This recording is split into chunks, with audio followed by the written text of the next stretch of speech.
Assalamualaikum warahmatullahi wabarakatuh. Halo, selamat jumpa lagi dengan channel Nurhadi Papua. Bagi kakak-kakak yang akan ikut tes CPNS PPOPD, kemarin kita sudah bagian pertama, yaitu kemampuan umum. Dan sekarang saya mau mencoba untuk memaparkan kemampuan-kemampuan khusus karena banyak.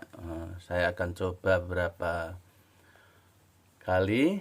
Untuk bagian kedua ini kemampuan khusus terkait karena yang ini yang terpenting akan ikut tes CPNS tentang PPOPD, maka pada kali ini yaitu PPOPD itu pun nanti ada angka kreditnya sebagi lagi. Ini baru sekedar tugas, butir kegiatannya, nanti rinciannya seperti apa.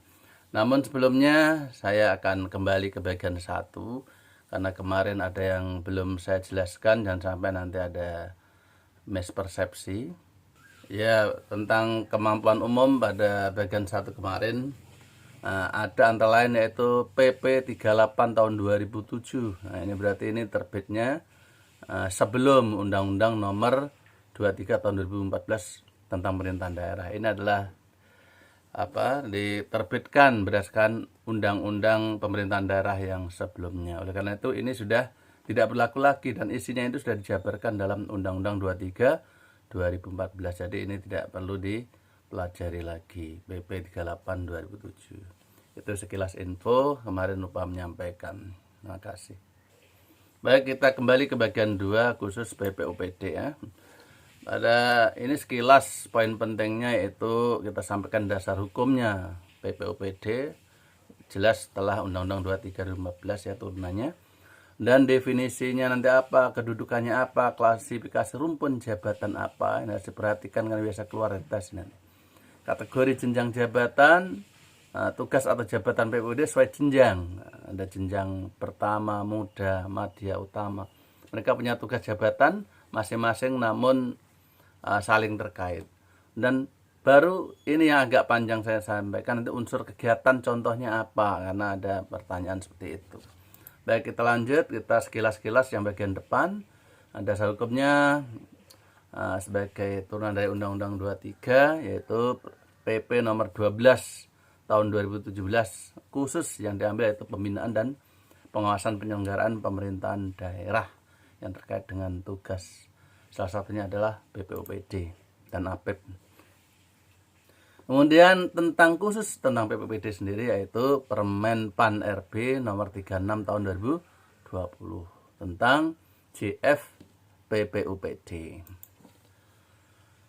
Nah, ini dalam Permen PAN 36 tadi sudah saya sampaikan kemarin, ini sekilas saja, yaitu jabatan fungsional PPOPD itu adalah jabatan fungsional yang punya ruang lingkup tugas, tanggung jawab, dan wewenang melakukan kegiatan pengawasan atas, ingat kata kuncinya, penyelenggaraan urusan pemerintahan konkuren, yang urusan wajib dan urusan pilihan. Wajib bagi 2 kemarin sudah saya jelaskan yang bagian 1. Kemudian pejabatnya kita nanti kalau jadi teman-teman kalau masuk PPOPD jadi PNS-nya adalah PNS yang diberi tugas, tanggung jawab, wewenang, hak secara penuh oleh pejabat yang berwenang. Pejabat yang berwenang kalau tingkat pusat yaitu kementerian atau lembaga, kalau tingkat provinsi gubernur, kalau tingkat kabupaten kota bupati wali kota, untuk melakukan kegiatan pengawasan atas penyelenggaraan urusan pemerintahan konkuren di lingkungan masing-masing. Kedudukan ini sebagai pelaksana teknis fungsional. Ingat, kedudukannya sebagai pelaksana teknis fungsional melaksanakan pengawasan penyelenggaraan urusan pemerintahan konkuren. Nah, mulai dari kementerian sampai pada instansi di daerah kabupaten kota. PPOPD sebagaimana dimaksud ini tadi yang melaksanakan tugasnya berkedudukan di bawah dan bertanggung jawab secara langsung. Nah, ini tanggung jawab langsung kepada pejabat pimpinan tinggi madya, pimpinan tinggi pratama, dan seterusnya ya. Ini tanggung jawab langsung. Dengan ini klasifikasi, ingat ini biasa keluar dalam tes. Jadi klasifikasi atau rumpun jabatan PPOPD masuk dalam politik dan hubungan luar negeri karena Binwas jadi kaitannya dengan politiknya.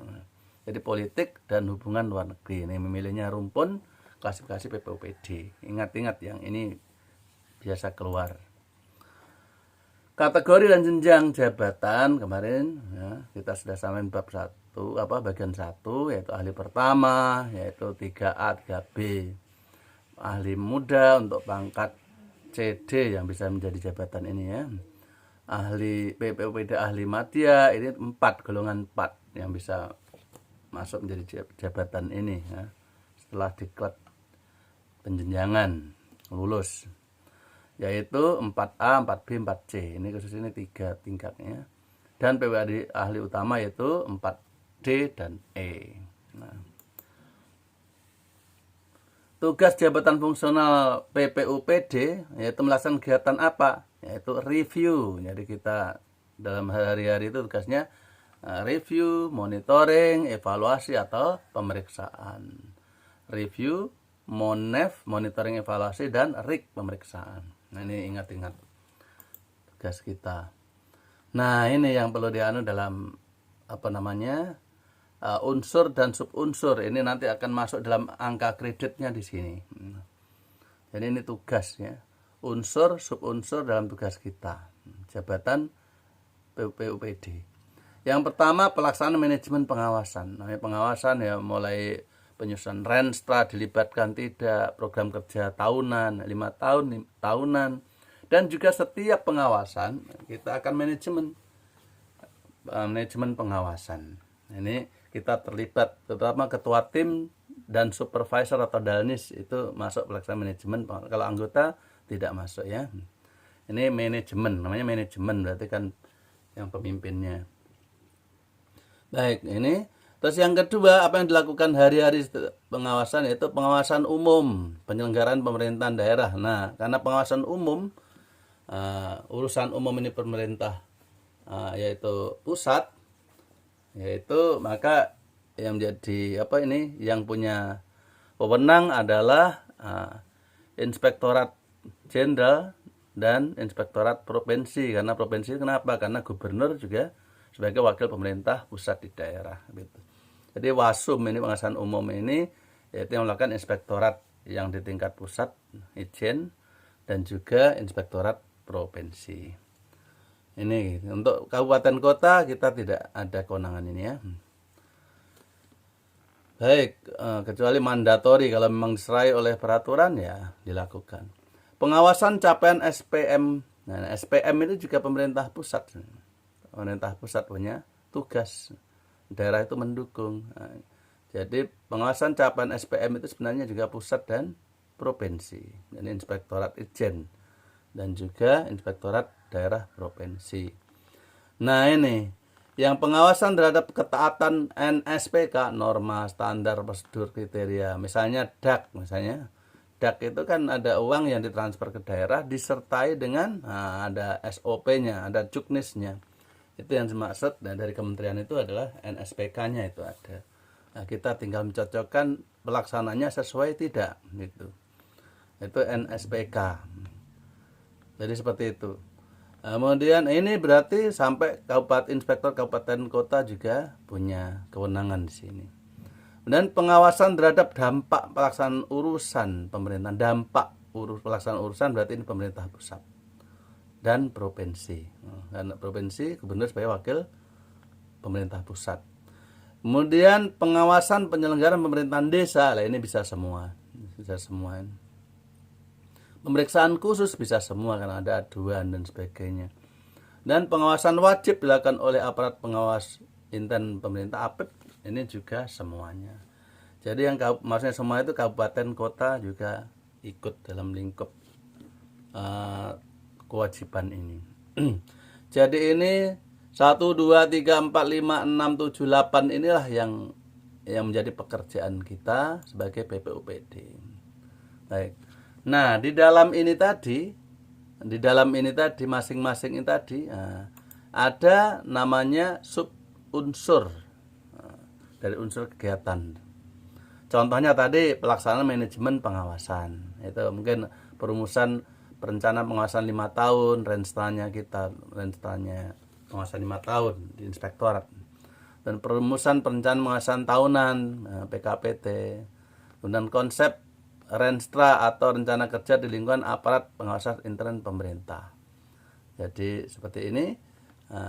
Kemudian pelaksanaan kegiatan pengorganisasian. Ini pengorganisasian yang bisa dilakukan oleh supervisor atau istilah danis, dan juga oleh ketua tim, dan pengendalian pengawasan. Nah, ini apalagi ini DALTU, pengendali mutu. Nah, jadi ini manajemen pengawasan agak spesifik untuk ini. Sedangkan pengawasan umum, terus SPM, NSPK sampai pada pengawasan wajib oleh APIP itu ada dibagi 3 seperti ini. Ada tahap perencanaan pengawasan, ada tahap pelaksanaan pengawasan, dan ada tahap penyusunan laporan. Nanti tolong Permenpan RB 36 ini betul-betul di-download, dipelajari. Jadi ini bedanya di pelaksanaan manajemen pengawasan dengan pengawasan umum sampai ke bawah bedanya. Kalau manajemen pengawasan itu seperti ini, ada rumusan pengawasan 5 tahunan, kita libat enggak, perumusan perencanaan pengawasan tahunan, perumusan konsep Renstra untuk di lingkungan APIP, dan juga pelaksanaan kegiatan pengorganisasian dan mengendalikan pengawasan setiap kegiatan, setiap penugasan itu. Jadi ada 4 ini bedanya di manajemen pengawasan dan di subunsur yang lain, yaitu pengawasan umum, dana desa, SPM, NSPK, ya, pengawasan wajib, dan seterusnya Riksus. Itu ada 3 seperti ini, 3 tahap perencanaan, pelaksanaan, dan pelaporan. Seperti itu kurang lebih, saya nggak akan sampaikan semua, nanti belajar sendiri seperti ini bedanya. Baik, kita kasih contoh uraian kegiatannya sesuai jenjang. Nah ini, jadi pada Permenpan RB 36 itu sudah diurai, yaitu uraian kegiatannya sudah diurai betul, lengkap. Contoh, kita bisa lihat apa jenis daripada tugas itu. PPWD ahli pertama misalnya, dia menyiapkan bahan saja, kemudian mengidentifikasi isu strategis dan merangkap penyusunan yang ini perencanaan, yang manajemen pengawasan. Nah, jadi menyiapkan bahan dan mengidentifikasi isu. Nah, itu ahli pertama. Dan menyiapkan bahan, mengidentifikasi isu dalam rangka penyusunan konsep. Nah, jadi menyiapkan bahan, mengidentifikasi, terus untuk penyusunan konsep pengawasan tahunan. Bahan, pokoknya menyiapkan bahan, mengidentifikasi. Menyiapkan bahan, identifikasi, itu ciri daripada tugas PPWD ahli pertama. Rata-rata seperti itu di setiap unsur kegiatan, seperti itu. Mengumpulkan, menyiapkan, mengidentifikasi. Maka nanti di perintahnya di program kerja itu identifikasi ini, carilah bukti ini, seperti itu, mengumpulkan, kemudian mengidentifikasi. Itu PPWD ahli pertama. Uraian tugasnya ada 77. Jadi tadi 1 sampai 77. Yang terakhir menyiapkan bahan ekspos laporan hasil pengawasan wajib. Karena yang terakhir kan pengawasan wajib tadi dilakukan oleh APIP. Jadi seperti itu. Jadi ini ingat-ingat yang bagian ini, ingat. Jadi ini harus diingat-ingat.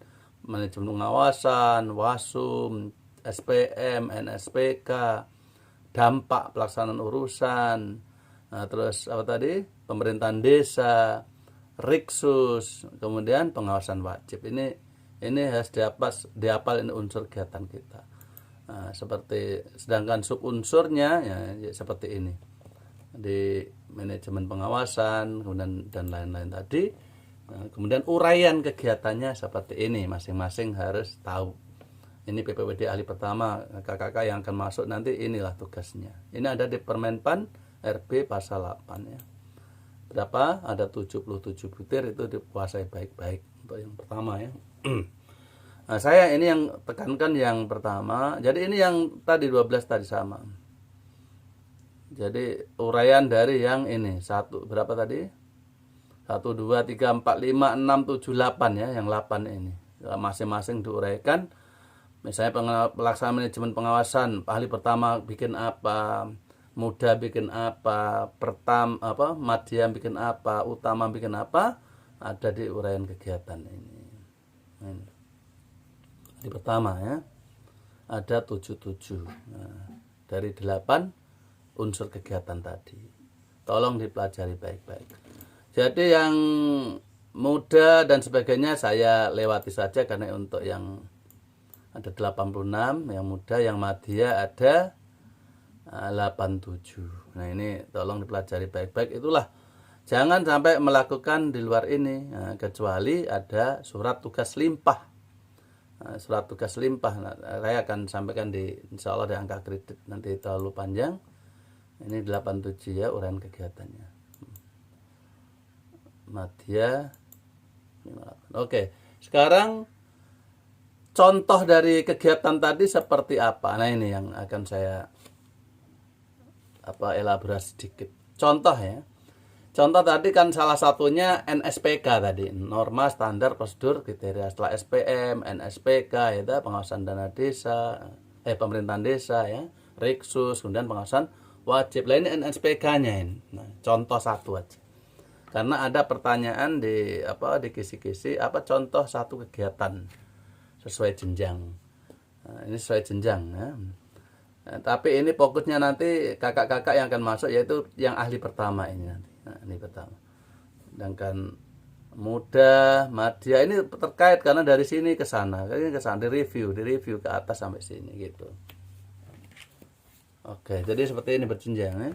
Contoh pengawasan terhadap ketaatan atas norma ini unsur ya. NSPK, norma standar prosedur dan kriteria yang ditetapkan pemerintah pusat. Nah, contohlah DAK. Nah, DAK itu pasti NSPK, ini contoh saja. DAK, Dinkes misalnya.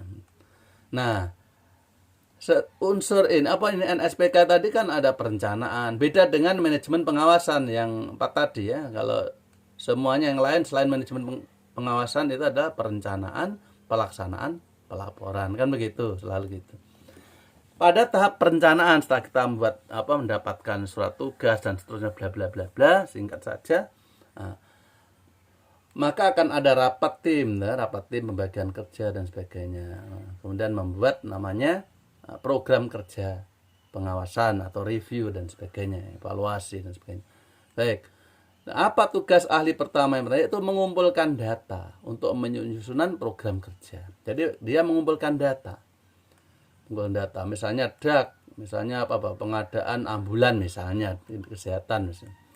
Maka dia mengumpulkan data mulai dokumen perencanaan kalau sampai RPJMD ya dilihat kesehatan programnya apa, kemudian di Renstranya Dinkes program apa yang ada arahan untuk target pengadaan ambulan itu misalnya. Kemudian dan sebagainya sampai KUA PPAS sampai pada RKA misalnya. Seperti itu. Jadi mengumpulkan data untuk melihat link apakah yang diprogramkan itu link dengan perencanaan RPJMD, Renstra dan sebagainya, dan ada di situ yaitu juknisnya DAK gitu. Nah, untuk aturan mainnya. Nah, jadi tugasnya PPAD mengumpulkan itu data bahan ya, waktu pelelangan dan sebagainya ya, waktu di BPJ.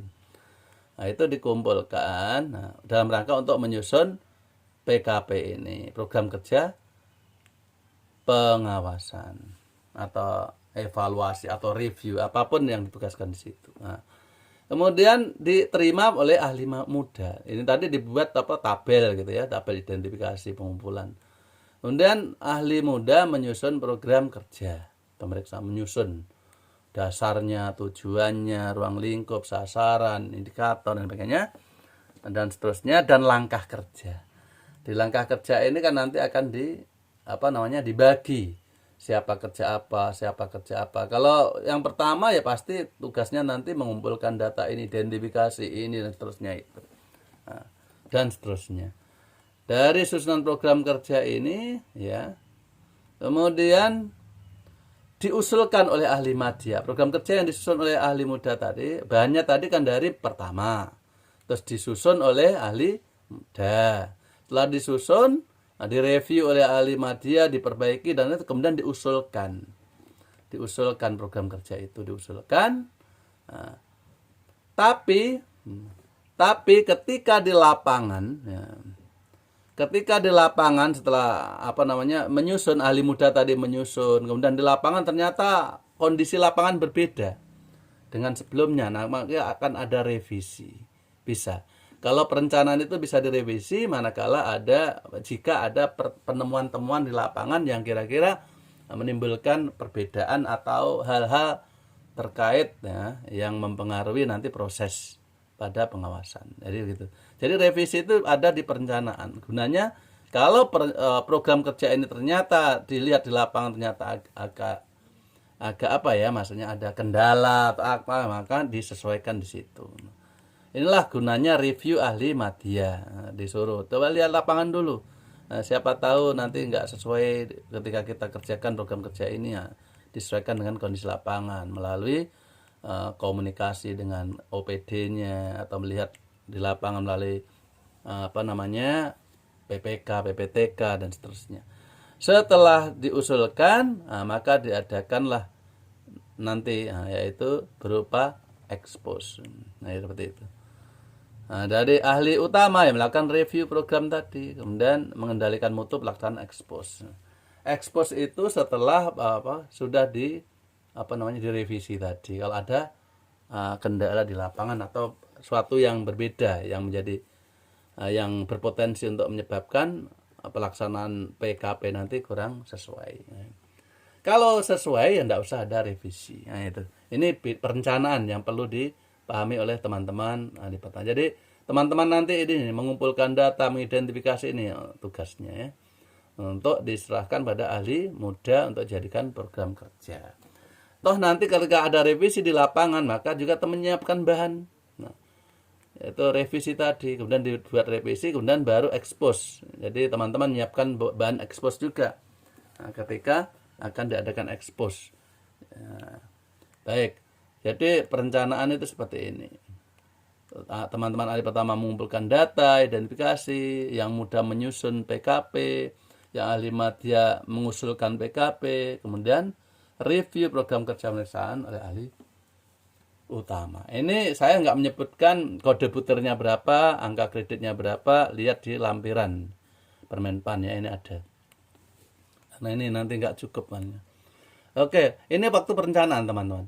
Kemudian nanti PPU ahli pertama ketika pelaksanaan nanti sifatnya mengidentifikasi kebijakan-kebijakan tadi. Kalau tadi ada datanya, ini ada checklist saja ini yang perencanaan ini untuk teman-teman ahli pertama. Ya. Ini ada RPJMD-nya ada, kemudian Renstra-nya ada, dan seterusnya sampai pada misalnya Juknisdak-nya ada. Sedangkan nanti waktu pelaksanaan kan di PKP disebutkan bahwa kita yang ahli pertama disuruh untuk mengidentifikasi kebijakan dan sebagainya. Maka waktu pelaksanaan nanti membuat kertas kerja, yaitu identifikasi namanya. Kertas kerja identifikasi, tadi kebijakan yang dikumpulkan tadi, kebijakan dan sebagainya, urusan pemerintahan konkuren ya, atas pengawasan NSPK. Jadi NSPK-nya apa di situ? Yaitu Juknisdak tadi. Kalau ini dak, misalnya pengadaan ambulan tadi ya di Dinkes. Jadi itu. Nanti diserahkan kepada ahli muda, ketua tim kita. Ya. Untuk dianalisis apa yang kita buat identifikasi, dianalisis. Kalau masih ada kekurangan direview, ya disuruh melengkapi. Nah, dianalisis, evaluasi. Ya. Kemudian ahli media, ya. Ahli media membuat rekomendasinya untuk perbaikan apakah kebijakan itu ya, itu bisa sudah sesuai atau ada kekurangan atau apa kendala-kendalanya disampaikan rekomendasi. Nah, itu terutama nanti ini untuk bahan yaitu membuat tanggapan ya, tanggapan dari ini Kepala Dinas Kesehatan, apakah temuan-temuan sementara yang ini disetujui atau tidak. Kalau tidak berarti ada dokumen yang disiapkan untuk memenuhinya dan sebagainya. Ini rekomendasi, sebelum rekomendasi kita harus tanyakan ke OPD yang bersangkutan sebagai objek pengawasan itu. Baru disusun rekomendasi itu. Jadi begitu. Kemudian ahli utama ya mengendalikan mutu pelaksanaan pengawasan ini. Ini pelaksanaan. Nah, pelaksanaan. Jadi tugas teman-teman nanti yaitu waktu pelaksanaan yaitu membuat kertas kerja identifikasi. Kalau di perencanaan tadi kan checklist saja, mengumpulkan data sesuai dengan apa yang akan dibuat program kerja termasuk juknisnya. Oke. Seperti itu berjalan. Kemudian terakhir setelah sudah rekomendasi sudah disusun dan sebagainya, kertas kerjanya sudah lengkap. Nah, kemudian dibuatlah laporan. Apa tugas teman-teman ahli pertama waktu tahap laporan? Menyiapkan bahan penyusunan konsep laporan, ya. Tadi kertas-kertas kerja tadi, kemudian rekomendasi-rekomendasi yang ada tadi dikumpulkan, disiapkan, disodorkan pada ahli muda untuk membuat konsep LHP atau LHR atau LHE dan seterusnya, ya. Laporan hasil pengawasan. Setelah disusun konsep, nah kemudian ahli media yang 4A, 4B, 4C tadi melakukan review terhadap konsep ini. Review. Nah, diperbaiki kalau ada kekurangan dan sebagainya. Kemudian juga ahli utama mereview lagi, menyetujui laporan ini kalau sudah direview dan disetujui. Nah, karena ini sifatnya laporan, ini juga ada expose lagi, tapi tidak ada revisi sudah berjalan di sini waktu review. Kita expose saja. Apa tugas kakak-kakak waktu review? Waktu expose yaitu menyiapkan bahan expose. Presentasinya, alat-alatnya, mungkin kalau ada infocus, menyiapkan bahan. Kemudian nyusun bahan kan ahli muda tadi, ya. Kalau ini kan semua laporannya ditaruh, susun bahan. Kemudian ahli media yang melakukan expose, yang presentasi LHP tadi, kemudian ditanggapi oleh semua, kekurangannya apa dan sebagainya. Ahli utama yaitu mengendalikan mutu pengawasan tadi. Masalah waktu, masalah tujuan, masalah sasaran, jumlah pelaksana, mengendali mutu. Jadi kita fokusnya ada di ahli pertama ini kakak-kakak, ya. Ingat sekali lagi waktu perencanaan mengumpulkan data untuk penyusunan, sesuai dengan daftar checklistnya, dan waktu pelaksanaan membuat kertas kerja identifikasi kebijakan dari urusan pemerintahan konkuren atas pengawasan pelaksanaan SPK. Kemudian waktu pelaporan kakak-kakak menyiapkan bahan penyusunan konsep LHP. Bahannya yang menyusun konsep LHP-nya adalah ahli muda nanti atau ketua tim, ya. Nah, waktu expose kakak-kakak menyiapkan bahan expose. Yang nyusun bahan expose kan ahli muda. Yang melaksanakan expose presentasi yaitu ahli media. Pengendali mutu ahli utama. Demikian satu kegiatan contoh. Misalnya Dinkes, apa peran kakak-kakak ketika perencanaan, perlu ada revisi enggak di perencanaan, kemudian waktu expose perencanaan program kerja, kemudian waktu pelaksanaan apa yang kakak-kakak lakukan, yaitu kertas kerja identifikasi, waktu pelaporan apa yang kakak-kakak lakukan sebagai ahli pertama nanti, dan waktu expose apa. Ini contoh salah satu kegiatan sesuai jenjang jabatan. Saya kira begitu. Nanti insya Allah kita akan lanjut karena sudah panjang. Bagian ketiga nanti insya Allah angka kredit, ya. Selamat berjuang untuk menjadi CPNS PPOPD. Jangan pernah berputus asa dari rahmat Allah. Demikian, mudah-mudahan bermanfaat. Assalamualaikum warahmatullahi wabarakatuh.